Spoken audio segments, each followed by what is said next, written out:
Bonjour chers apprenants, j'espère que vous allez bien, j'espère que vous faites un bon planning pour les révisions, les retouches, les dernières retouches bien sûr. Alors dans notre présent travail, nous allons voir ensemble un résumé du programme de la 4e année moyenne. Ça va porter sur tous les points de langue vus au cours de l'année. C'est-à-dire tout ce qu'on a vu en vocabulaire, grammaire, conjugaison, orthographe, etc. Et puis, avant de commencer ce travail, je tiens à remercier le concepteur de ce résumé, Monsieur Shakib Mansour. On le remercie pour sa générosité. Suivez bien et prenez note. Alors, nous allons d'abord voir les questions de compréhension de l'écrit. 1. Quel est le thème traité dans ce texte? Donc là, on doit chercher le sujet en question. Cette question peut être reformulée de plusieurs façons. Quel est le thème de ce texte? Quel est le thème ou bien le sujet développé dans ce texte?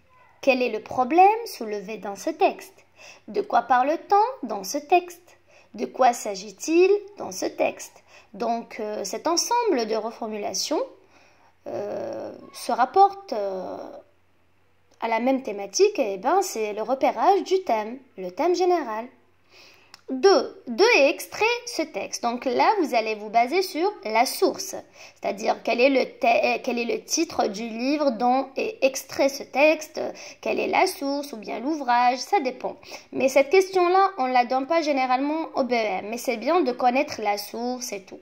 Parce que la référence est une piste de réflexion et de recherche très importante. 3. Relève dans le texte la phrase dans laquelle l'auteur exprime son opinion. Donc là, ça parle de la thèse, l'opinion, bien le point de vue, l'avis, la prise de position ou tout simplement la thèse. Donc là, parfois la thèse, elle est explicite et parfois elle est implicite. C'est-à-dire, vous n'êtes pas obligé de trouver un verbe d'opinion pour reconnaître la thèse. Parfois, on ne donne pas un verbe d'opinion. Donc, il faut se baser sur les anaphores, sur les indices temporels, sur les pronoms et tout. Exemple, personnellement, je suis convaincue que la cigarette est nocive pour la santé. Donc là, la thèse, elle est claire, on a le pronom je, on a l'expression être convaincu, et nous avons aussi personnellement. Donc c'est clair que c'est la thèse. On peut avoir aussi une autre reformulation.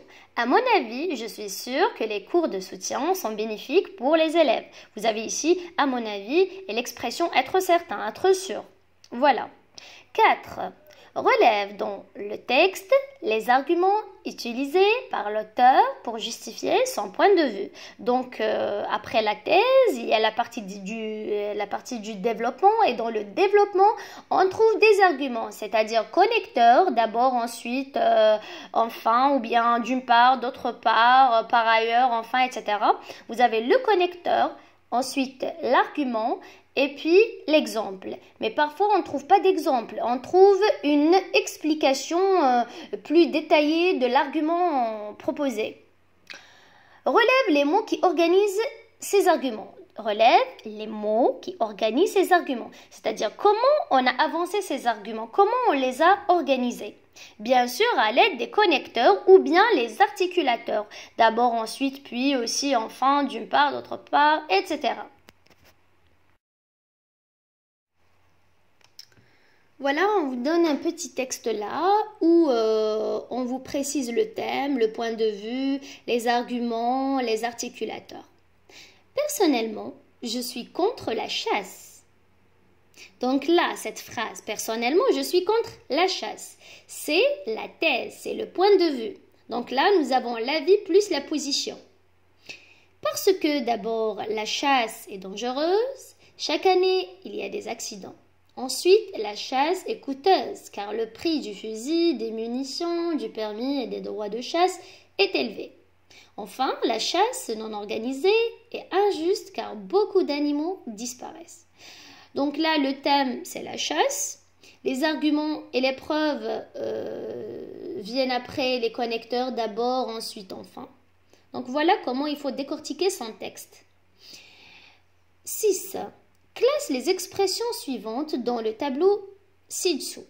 Donc, cette question, je rappelle qu'elle est très récurrente au sujet de l'épreuve de BEM, c'est-à-dire on vous donne quelques expressions et on vous demande de les classer dans un tableau. Vous avez argument pour, ou bien argument contre, contre-argument, ou bien avantage, inconvénient, et la liste reste longue. Vocabulaire. Dans le vocabulaire, nous avons les synonymes, les antonymes, les mots de la même famille, le champ lexical, etc. Donc les synonymes, c'est les mots qui ont le même sens que le mot donné. C'est-à-dire on peut reformuler la consigne ainsi, donne le synonyme de, trouve, relève dans le texte le synonyme de, le mot veut dire, ou bien on vous dit dans l'expression suivante, le mot souligné veut dire. Après, on vous propose des distracteurs, c'est-à-dire des choix. A, B, C. Et c'est à vous de choisir. Et comment il faut faire? Il faut contextualiser. Il faut revenir au texte, retrouver l'expression, lire ce qui vient avant et ce qui vient après pour pouvoir choisir la bonne réponse. Les antonymes, c'est les contraires, les opposés, donc c'est la même chose par rapport au modèle de consigne. Vous avez aussi les mots de la même famille. Donc là, généralement, les apprenants se trompent, confondent le champ lexical et les mots de la même famille. Alors, les mots de la même famille ont le même radical. Par exemple, jardiner, jardinage, jardinier, jardinière. Donc, nous gardons toujours le même radical et nous ajoutons seulement des suffixes. Voilà, vous avez ici des exemples. Facilité, facilité, facile, facilement. Sport, sportif, sportive, sportivement, etc. Et le champ lexical, dans le champ lexical, nous avons un mot générique qui regroupe d'autres mots qui font partie du même domaine. Par exemple, si je vous dis quel est le champ lexical de la classe, vous allez dire tableau, table, estrade, professeur, élève, marqueur, etc.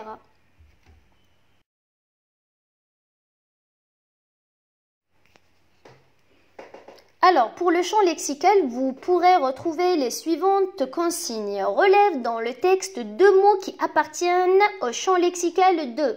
Relève le champ lexical relatif au thème. Relève les mots qui renvoient à l'idée de. Relève les mots qui sont en relation avec. Voilà, donc vous pouvez retrouver ce type de consigne. Grammaire. Vous avez tous vu les différentes propositions. Nous avons les phrases coordonnées, juxtaposées et subordonnées.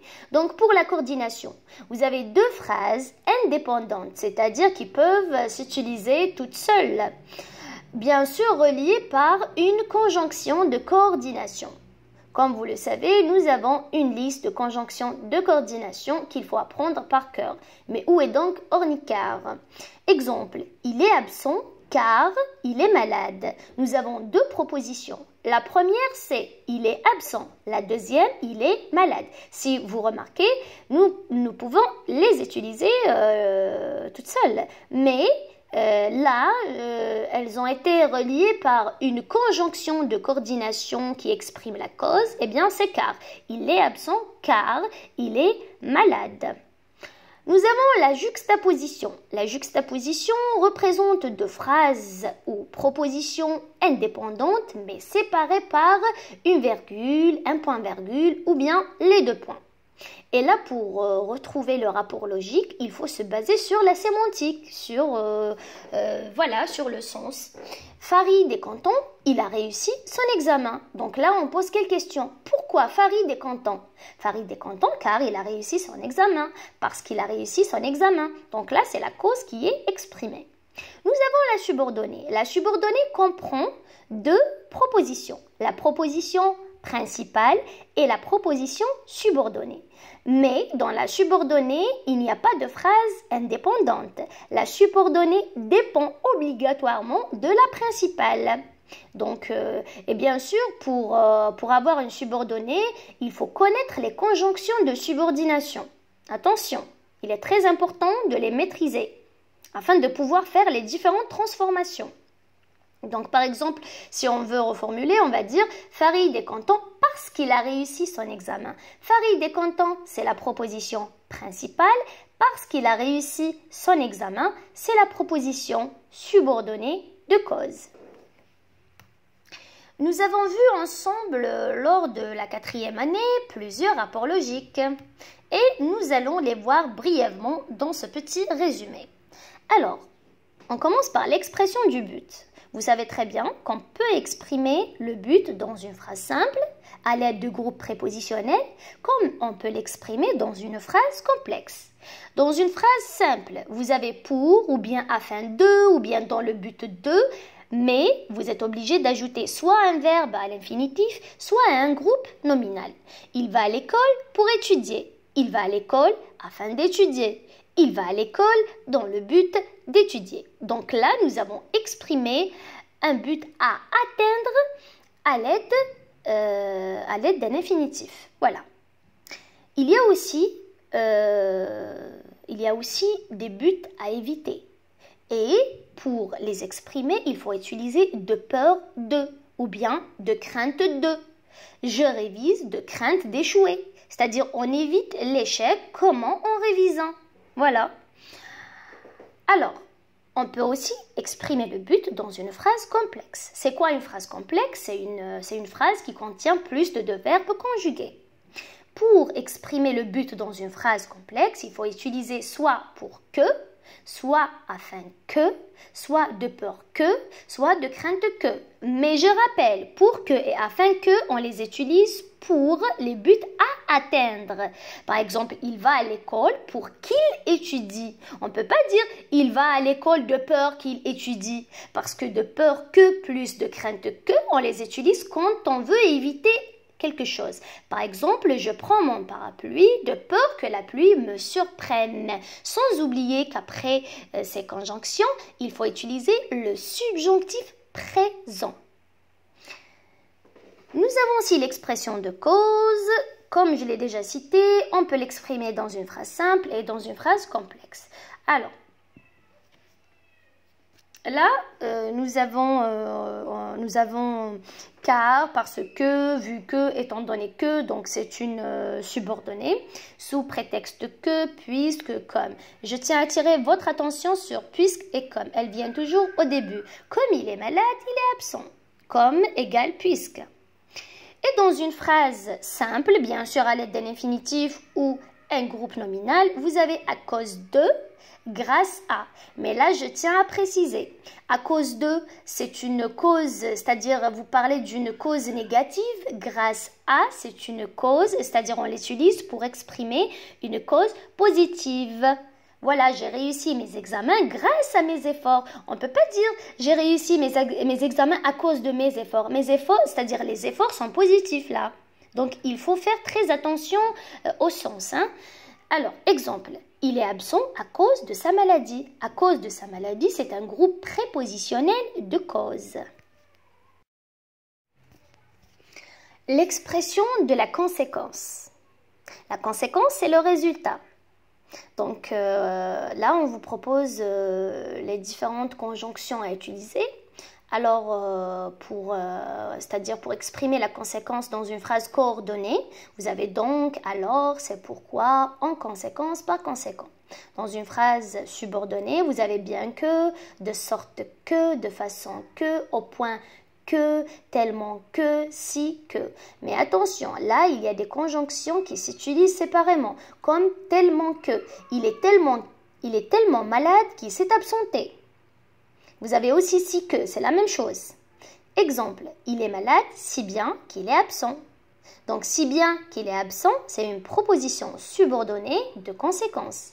Il est tellement malade qu'il s'est absenté. Donc là, vous avez remarqué qu'on a utilisé la conjonction de le tellement plus que de manière séparée. Il est malade, c'est pourquoi il est absent.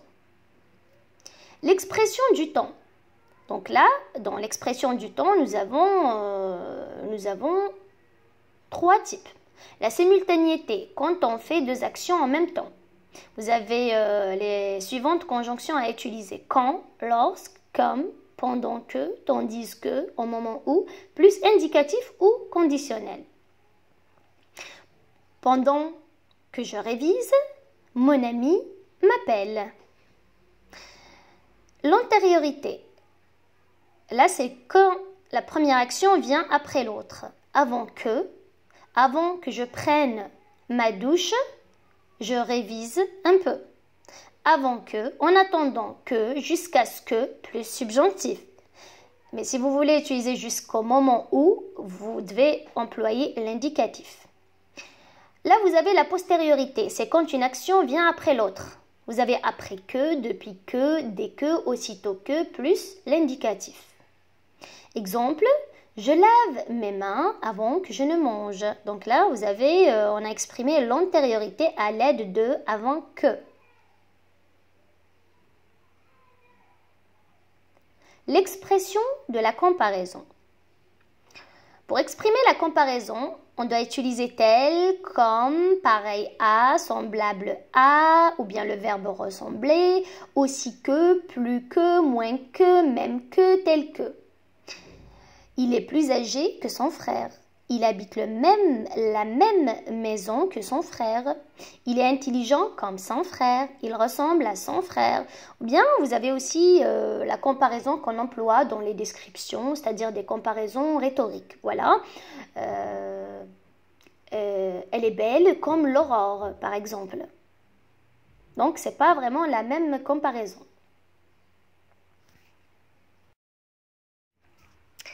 L'expression de l'opposition. C'est quoi l'expression de l'opposition? C'est le fait d'avoir deux propositions contenant deux idées opposées, contradictoires. D'accord? On peut exprimer l'opposition dans une phrase simple à l'aide d'un infinitif ou un groupe nominal. Bien sûr, on peut l'exprimer dans une phrase complexe coordonnée, complexe juxtaposée, complexe subordonnée. Voilà, donc pour exprimer l'opposition dans une phrase simple, vous pouvez utiliser malgré ou bien en dépit de. En dépit de sa maladie, il arrive à travailler. Malgré sa maladie, il travaille. Voilà, donc si vous avez remarqué, malgré ou bien en dépit de s'utilise avec un groupe nominal ou bien un verbe à l'infinitif. Voilà. Et je tiens à attirer votre attention sur une erreur récurrente, c'est malgré que. Il n'y a pas de malgré que. Malgré que n'existe pas, il y a seulement malgré. Alors, dans la phrase complexe, nous pouvons exprimer l'opposition grâce aux suivantes conjonctions de coordination. Mais, or, cependant, toutefois, néanmoins, pourtant, en revanche, au contraire. Par exemple, il est intelligent, mais il n'obtient pas de bonnes notes. Comment on peut exprimer l'opposition dans une subordonnée grâce aux suivantes conjonctions? Bien que, quoique, plus subjonctif présent. Bien qu'il soit intelligent, il n'arrive pas à avoir de bonnes notes. Ou bien alors que, ou même si, mais plus indicatif. Vous avez l'expression du moyen qu'on peut exprimer à l'aide de avec, par, en, de, à. Exemple, il écrit avec un stylo rouge. Avec un stylo rouge, c'est l'expression du moyen. Vous avez l'expression de la condition ou bien l'hypothèse qu'on peut exprimer ainsi.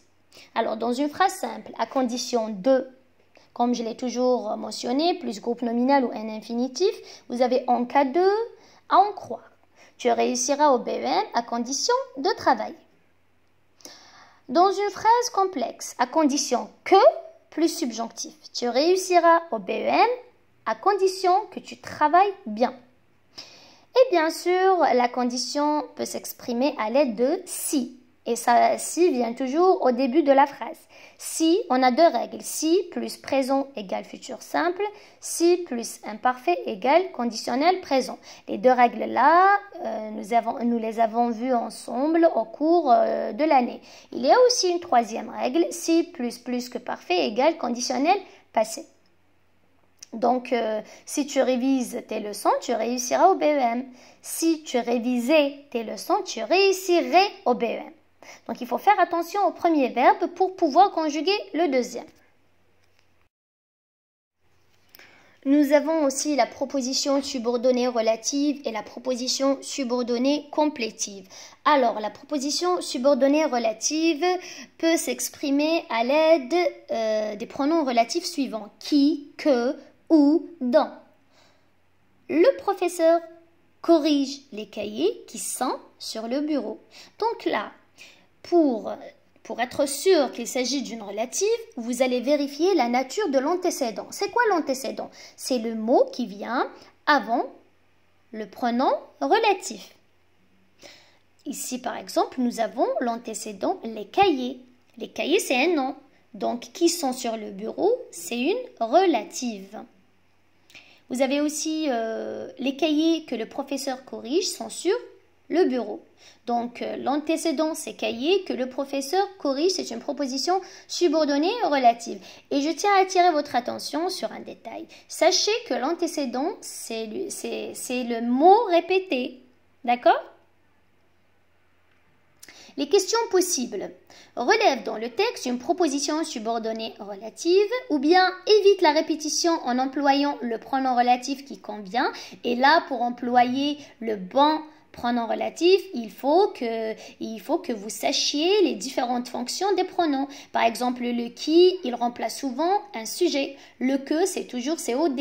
Ou ça peut être un CCT ou un CCL. Le dont, c'est un complément du nom ou bien un COI. Donc, il faut faire très attention pour choisir le bon pronom relatif.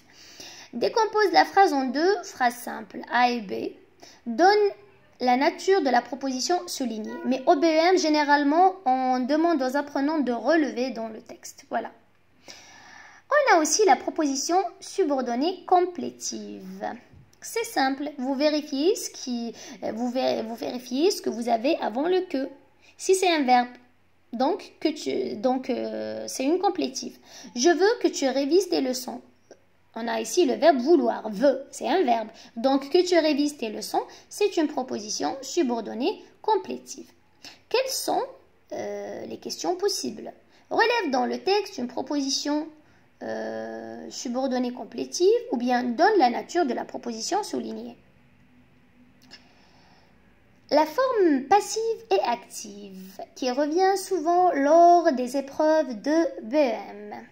Là, vraiment, c'est une leçon très facile, mais la clé de la réussite, c'est quoi? Bien sûr, c'est la conjugaison, parce qu'il y a des élèves qui maîtrisent la règle, mais qui se bloquent face au verbe. Pourquoi? Parce qu'ils ne maîtrisent pas la conjugaison. Alors, on vous donne un exemple. L'élève révise la leçon. Donc là, avant de faire la transformation, parce que tout d'abord, vous allez décomposer la phrase sujet, verbe, complément. Ensuite, vous allez placer le complément comme un sujet et le sujet comme un complément d'agent. C'est-à-dire la leçon qui était complément devient sujet dans la deuxième phrase, la phrase active. Et l'élève qui était sujet devient complément d'agent. Par exemple, par l'élève. Et là, on va voir le temps du verbe révise. C'est le présent. Donc, qu'est-ce qu'on va faire? On va utiliser l'auxiliaire être au présent. Et le verbe réviser devient un participe passé. Donc, la leçon est révisée, on n'oublie pas l'accord, et par l'élève. Deuxième, l'élève révisera la leçon. Donc là, nous avons un autre temps qui apparaît, c'est le futur.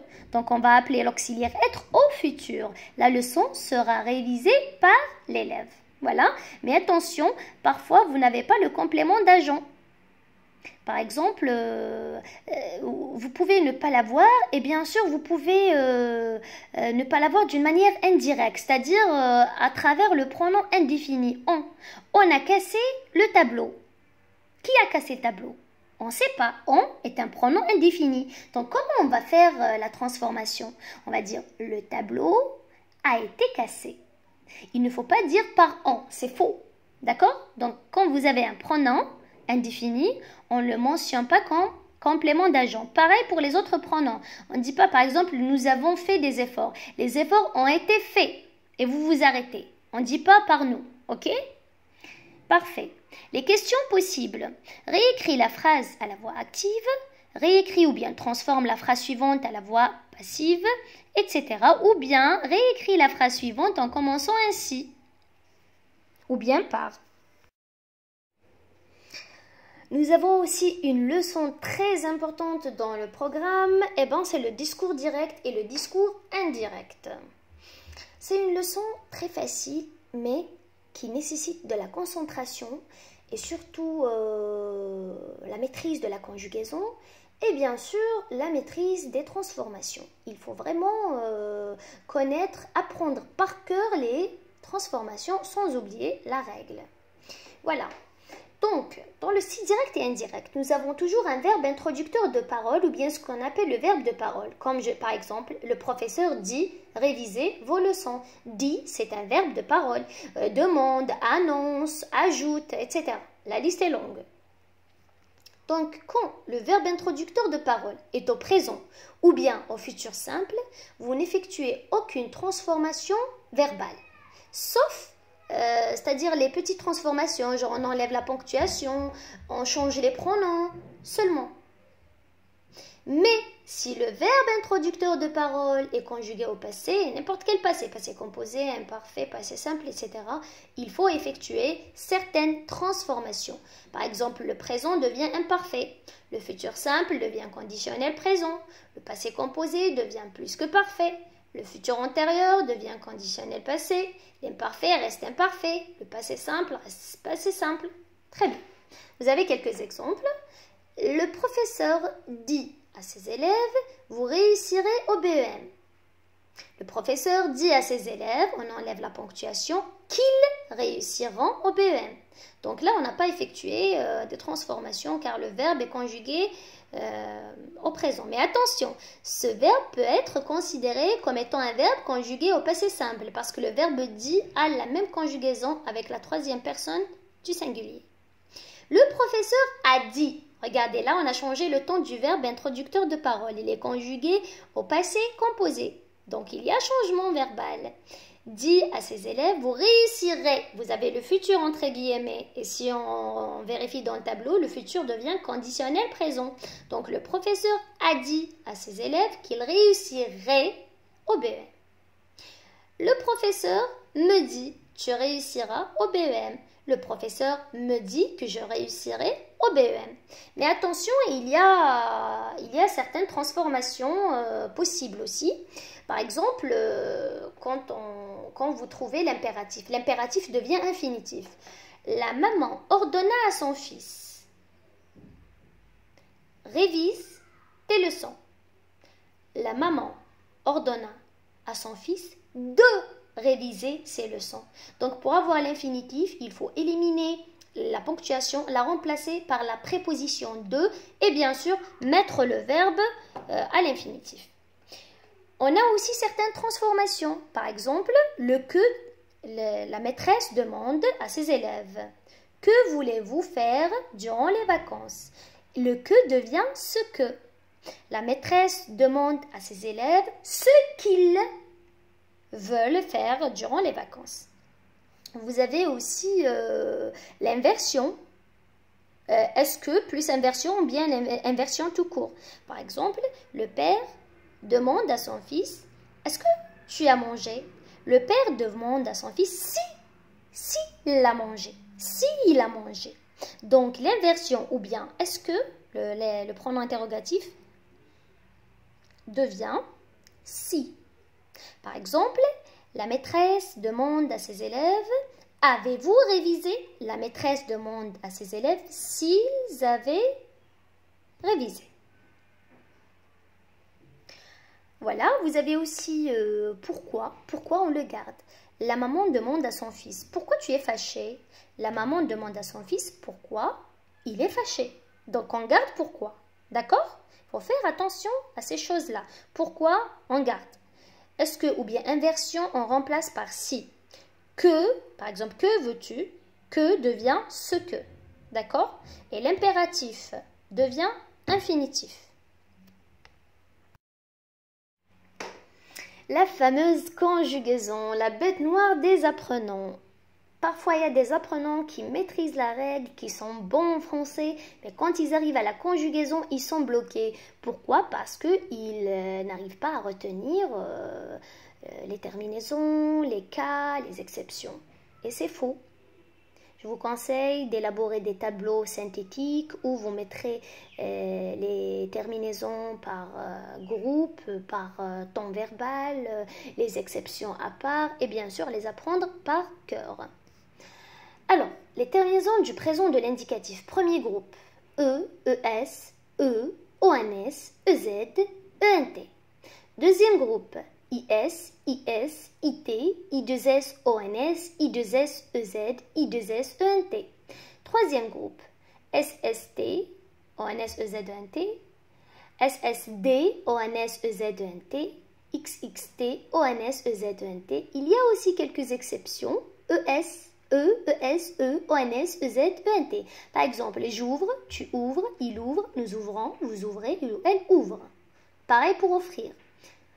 Et bien sûr, nous avons des exceptions. Il faut faire attention aux exceptions. Être, je suis, tu es, il est, nous sommes, vous êtes, ils sont. Avoir, j'ai, tu as, il a, nous avons, vous avez, ils ont. Et bien sûr, vous avez une petite liste des verbes qui reviennent souvent, que vous pourrez bien retrouver au BEM. Vous avez le verbe faire. Je fais, tu fais, il fait, nous faisons, vous faites, il ou elle font. Pouvoir, aller, aller change. Je vais, tu vas, il va, nous allons, vous allez, ils vont. Pouvoir, je peux, tu peux, il peut, nous pouvons, vous pouvez, ils peuvent. Vouloir, je veux, tu veux, il veut, elle veut, nous voulons, vous voulez, ils veulent. Sortir, je sors, tu sors, il sort, nous sortons, vous sortez, ils sortent. Là, c'est pour le présent de l'indicatif. Vous avez le présent de l'impératif. Bien sûr, vous savez tous qu'on emploie le présent de l'impératif avec 3 pronoms seulement. C'est tu, vous, nous. Voilà. Et bien sûr, on emploie l'impératif pour donner un ordre ou bien conseil ou bien des instructions. Exemple. Lave tes mains. Lavons nos mains. Lavez vos mains. Si vous avez remarqué, avec tu, nous n'avons pas mis de S parce que généralement, les élèves, qu'est-ce qu'ils font quand ils conjuguent à l'impératif avec tu, ils mettent le ES.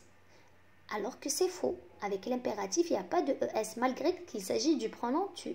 D'accord? Mais parfois, avec les verbes du troisième groupe, deuxième, on met le S. Ok? Finis ton travail, finissons notre devoir, finissez votre devoir. Et bien sûr, on a aussi un cas avec l'impératif. Quand il s'agit de verbes pronominaux, il y a l'inversion avec les pronoms. Lave-toi les mains, par exemple se laver, lave-toi les mains, lavons-nous les mains, lavez-vous les mains. Voilà, pour l'impératif, pour le présent de l'impératif. Nous avons aussi le subjonctif présent. Il est très facile, il suffit seulement de retenir les désinences et bien sûr de savoir quand est-ce qu'il faut utiliser le subjonctif. Déjà, quand est-ce qu'il faut utiliser le subjonctif? Quand il s'agit d'une obligation, il faut que tu fasses des efforts. Quand on exprime des sentiments, la peur, la crainte, la joie, etc. Quand on fait une prière, que Dieu te bénisse, par exemple. Quand on fait une exhortation, un appel, d'accord? Alors, pour le premier et le troisième groupe, vous avez les suivantes terminaisons. ES, ES, E, IONS, IEZ, ENT. Mais pour le deuxième groupe, vous avez IES2, IES, ES, I2S, E, I2S, IONS, I2S, IEZ, I2S, ENT. Alors, l'auxiliaire être et avoir au subjonctif présent. Que je sois, que tu sois, qu'il ou qu'elle soit, que nous soyons, que vous soyez, qu'il, qu'elle soit. Avoir, que j'ai, que tu aies, qu'il ait, que nous ayons, que vous ayez, qu'il sait. Faire, que je fasse, que tu fasses, qu'il fasse, que nous fassions, que vous fassiez, qu'il fasse. Donc là, je vous assure que c'est très facile. Il suffit seulement de s'organiser, d'apprendre par cœur ces terminaisons et bien sûr de connaître les différentes exceptions, surtout celles qui reviennent souvent et bien sûr s'entraîner. Il faut s'entraîner, il faut conjuguer. Et je vous conseille aussi une application très bénéfique. Vous pouvez aller sur Play Store, écrire le conjugueur et télécharger. Vraiment, vous n'allez pas regretter parce que c'est une application qui va vous aider. Mais il ne faut pas compter sur l'application. C'est-à-dire, vous pouvez consulter les différents tableaux de conjugaison, écrire le verbe et vous aurez tout.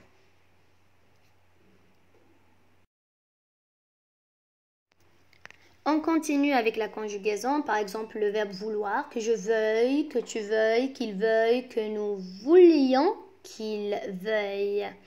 Pouvoir, que je puisse, que tu puisses, qu'il puisse, que nous puissions, etc. Savoir, que je sache, que tu saches, qu'il sache, que nous sachions, etc. Alors, vous avez là le présent du conditionnel et le futur simple. Alors, comment peut-on former le conditionnel présent? C'est simple, le R du futur plus la terminaison de l'imparfait. Voilà, on va faire un court rappel des terminaisons de l'imparfait. Alors, AIS, AIS, AIT, IONS, IEZ, AI, ENT. Voilà. Et là, vous avez un tableau. Bon, je ne vais pas le lire. C'est à vous de le faire. Vous avez être, avoir, quelques verbes pertinents, bien sûr. Et vous n'avez qu'à apprendre par cœur. Voilà. Pour le futur simple, vous avez RAI, RAS, RA, RONS, REZ, RONT. Voilà, c'est ça. Le conditionnel, c'est bon, on l'a bien expliqué. Le R du futur ou bien l'infinitif plus la terminaison de l'imparfait. Voilà. Donc, le secret, c'est apprendre par cœur et s'entraîner pour la conjugaison et savoir quand est-ce qu'il faut utiliser les temps, bien sûr. On continue avec la conjugaison. Donc, pour l'imparfait, nous avons déjà cité AIS, AIS, AIT, IONS, IEZ, AIENT pour le troisième et le premier groupe.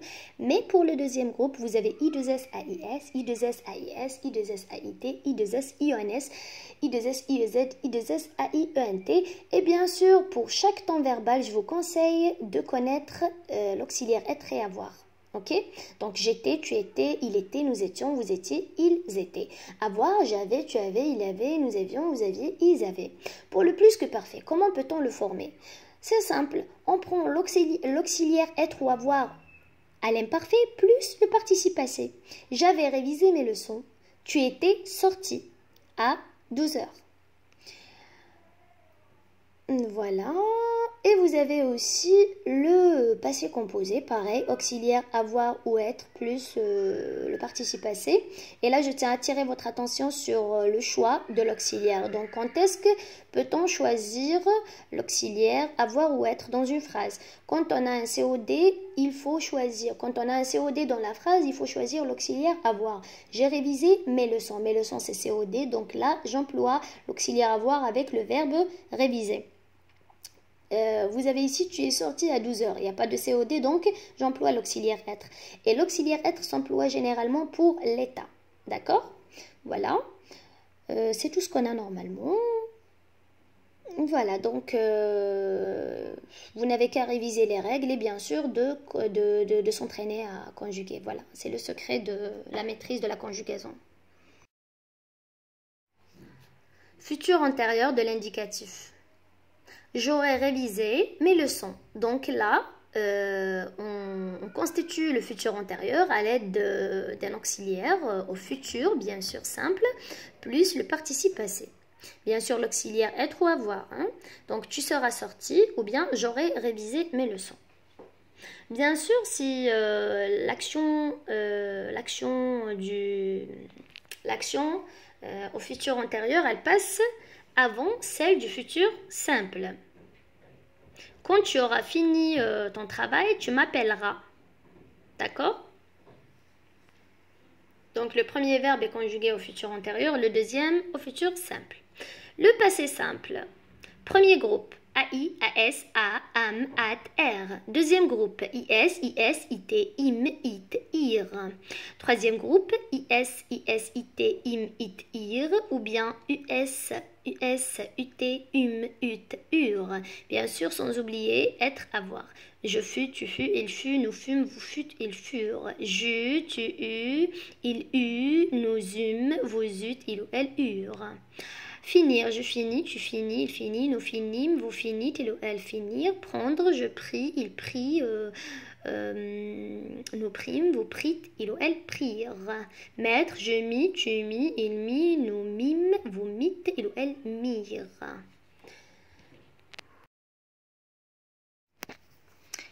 Orthographe. Alors pour l'orthographe, normalement c'est simple. Nous avons les adverbes, les adjectifs, les noms. Alors comment peut-on former un adverbe? On ajoute soit le suffixe ment, soit amant. Comment peut-on les ajouter? C'est-à-dire si vous avez un adjectif qui se termine par ENT, par exemple passion, qu'est-ce qu'on va faire pour former l'adverbe? On va bien sûr sélectionner ment, M-E-N-T, mais avant de le placer, il faut supprimer ENT de l'adjectif passion. On enlève ENT et on met ment, bien sûr tout en doublant le M pour des raisons de phonie. Patiemment, d'accord? Méchant, ça se termine avec ANT, donc il faut utiliser amant, méchamment, en doublant le M, d'accord?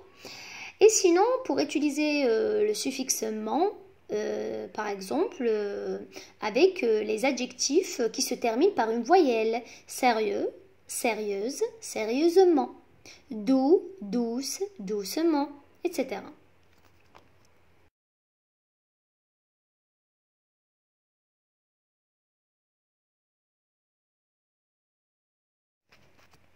Merci de votre attention, chers élèves.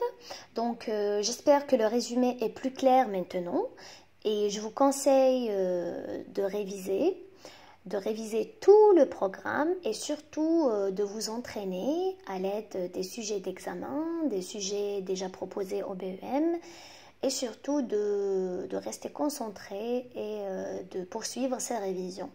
Et si ce travail vous plaît, n'oubliez pas de prendre des notes et de partager avec vos camarades.